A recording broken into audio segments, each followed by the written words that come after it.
dari Prodi D3 Kebidanan, Stikes Jenderal Ahmad Yani Cimahi.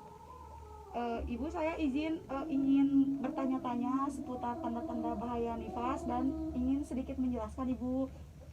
Sebelumnya, nama Ibu siapa? Nami abdi teh Ananda Ayu Tami, Neng. Bayinya umur berapa bulan Ibu? Nembe sasasi. Oh, berarti Ibu baru melahirkan ya. Sebelumnya Ibu pernah ke posyandu? Selama hamil ke posyandu, Neng. Apakah Ibu waktu ke posyandu bertemu bidan dengan kadernya, seorang bidan sama kadernya menjelaskan tidak Ibu tentang tanda bahaya nifas itu seperti apa? Oh, belum, Neng. Tidak tahu sama sekali Ibu? Tidak, Neng.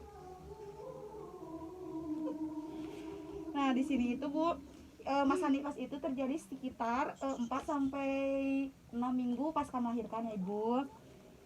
Jika Ibu mengalami tanda-tanda bahayanya kayak vaginanya merasa bau tidak sedap atau enggak, Ibu sering terjadi pusing-pusing atau mual-mual tidak Ibu?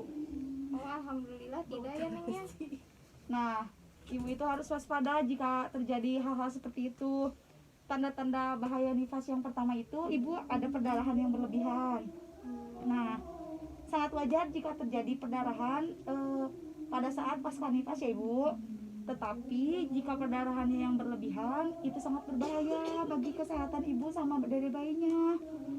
Nah, kalau perdarahan yang berlebihan itu terjadinya sekitar 1 sampai 2 minggu pasca melahirkan ya Ibu. Ya. Nah, kondisi seperti itu biasanya karena ada sisa plasenta yang tertinggal di dalam rahim Ibu. Nah, jadi kalau misalkan Ibu ada perdarahan yang berlebihan, segera konsul ke dokter atau enggak ke bidan terdekat.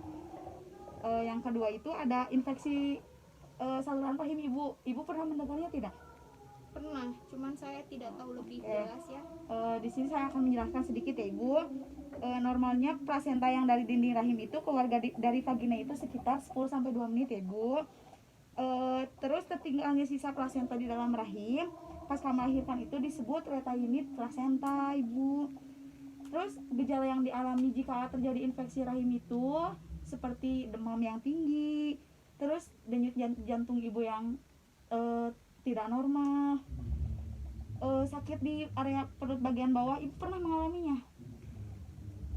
Tidak pernah, alhamdulillah. Kalau Iya, setelah melahirkan ya. Iya, jika misalkan Ibu mengalami sakit perut di bagian bawah, Ibu segera konsul saja. Itu bisa terjadi oleh apa sih namanya, gejala infeksi rahim ya Ibu ya, hati-hati. Nah, di situ ada dijelaskan infeksi rahim. Dan yang ketiga ada sakit kepala yang nggak beraturan Ibu. Biasanya kalau misalkan sakit kepala ini terjadi dalam rentang waktu antara 48 sampai 72 jam pasca melahirkan. Apakah Ibu pernah mengalaminya? Sakit kepala? Iya. Enggak nih. Nah, kalau misalkan Ibu mengalaminya, Ibu segera konsul saja seperti kayak tadi ya. Kalau misalkan perdarahan yang berlebih gitu. Terus yang keempat ada gangguan buang air kecil. Ibu pernah tidak kalau misalkan lagi buang air kecil kayak pipisnya tuh sakit, kalau enggak ada lendir atau apa gitu yang keluar? Enggak ada ya. Nah, kalau misalkan tidak ada, Ibu berarti kandungan Ibu itu baik-baik saja. Tetapi jika ada kalau gangguan yang buang air kecil itu dinamainnya inkontinensia urin. Nah, yang terjadinya itu kayak misalkan Ibu lagi batuk-batuk, lagi bersin, disebabkannya oleh peradangan pangkal kandung kemih Ibu. Jadi Ibu itu harus hati-hati kalau misalkan Ibu lagi kencing, lagi pipis, terus ibunya sambil batuk-batuk, terus sambil bersin-bersin tapi sakit, itu tuh harus dicegah ya Ibu ya, harus langsung konsultasi. Nah, kalau misalkan yang kelima ada sedih terus-terusan dan depresi, kayak depresi. Ibu pas melahirkan pernah tidak kayak sedih gitu, kayak kepikiran kalau Ibu itu banyak pikirannya, kayak depresi aja gitu, pernah tidak Ibu? Paling ketika tidak punya uang nih. Ibu suka bercanda Ibu. Nah, kalau misalkan depresi, kalau nggak sedih-sedih itu biasanya ya sering terjadinya itu selama 3 bulan Ibu pasca melahirkan.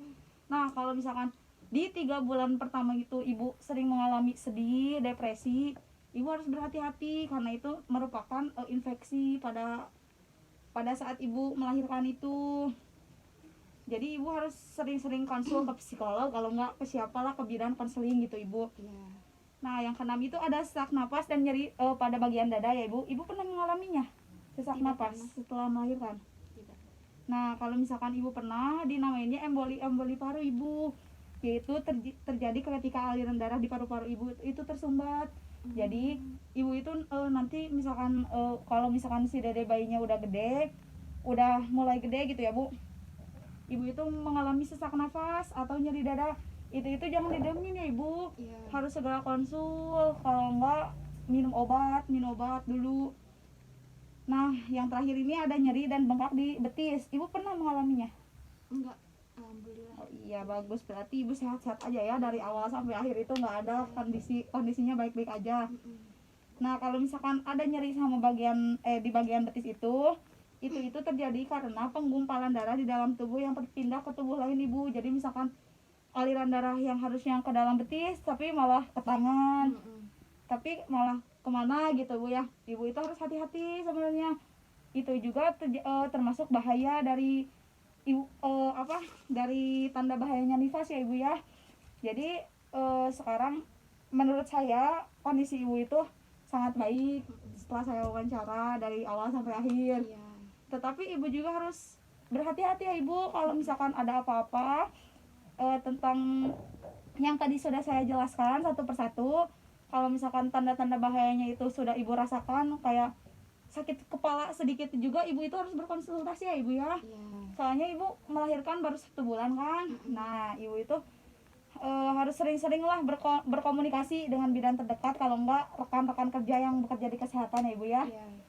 Nah mungkin sekian saya ibu yang bisa saya sampaikan dan saya jelaskan. Mm-mm. Mohon maaf ibu mengganggu waktunya. Ya, terima kasih Neng Iya. sudah menjelaskan ya Neng. Terima kasih juga ibu. Iya.